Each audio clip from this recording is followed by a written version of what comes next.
In this video, we need to enable the API sa end ni Laravel. Kapag nag-navigate tayo dun sa ating routes folder, makikita natin na hindi pa available yung API file dito, na which is by default is naka-disable o hindi available sa initial installation.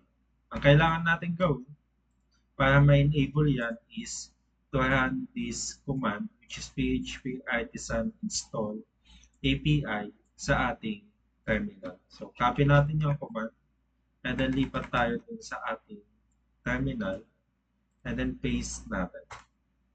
Hintayin lang natin na ma-download yung mga needed dependencies and libraries dito kay API. And then automatically, kapag niyan natin si API, is kasama na si Laravel Sanctum doon sa masiset.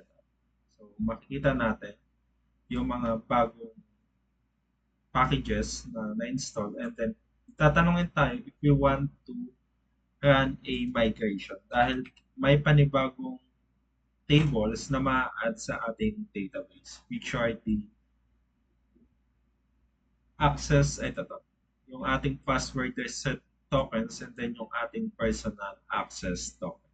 So, paano natin mabe-verify if yung Sanctum is installed na or available na sa ating Laravel project? So, una, i-check natin or navigate tayo sa ating composer.json which is similar sa package.json. And then, makikita natin doon yung package na si Laravel Sanctum. So, punta tayo dito and then navigate tayo sa ating composer.json and then makikita natin siya dito. And then next is navigate tayo sa ating config folder and then makikita natin si sanctum.php na file. So punta tayo dito and then sa ating config folder makikita natin itong file na ito. And then after that, sa atin namang bootstrap folder, inside the app.php, makikita natin itong additional na keys doon sa ating app.php na file. So, dito tayo, bootstrap ito, and then app.php. So, additional key, additional element doon sa ating read routing, which is the API.php. Next is automatic yung binanggit ko kanina. May ma-add na panibagong tables doon sa ating database. So, punta lang tayo doon sa ating Laravel and then open natin yung database natin. Yan. Makikita natin itong dalawang table. Itong mga ito. And then, itong isang ito.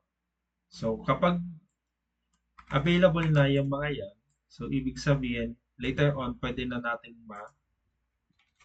gamit si Sanctum sa ating mga gagawing endpoints. Next is, kapag in-execute natin itong command na to, automatically, magiging available na si api.php dun sa ating routes folder. So, dito yan. Ito na siya. Yan. So, by default, meron na ditong default na endpoint which is si user and then automatically integrated na yung Sanctum sa ating middleware. But for the demonstration, kung gumagana na ba talaga yung ating Laravel project, so pwede tayong gumawa ng default o magdagdag ng default endpoint which is si test and then i-check natin later on kung accessible ba siya. Kung magiging accessible siya sa ating Postman o sa ating browser, so meaning is enabled na yung API sa end ni Laravel. So ito yung sample endpoint o route declaration. Gumamit ng get method and then the test endpoint and then nilagay na dito yung mismo function implementation. Yan.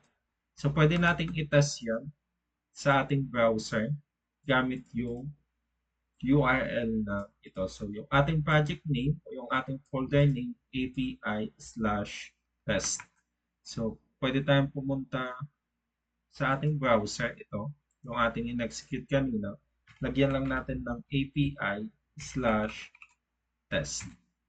So, kapag lumabas ito, meaning, gumagana na yung ating API implementation. Yan.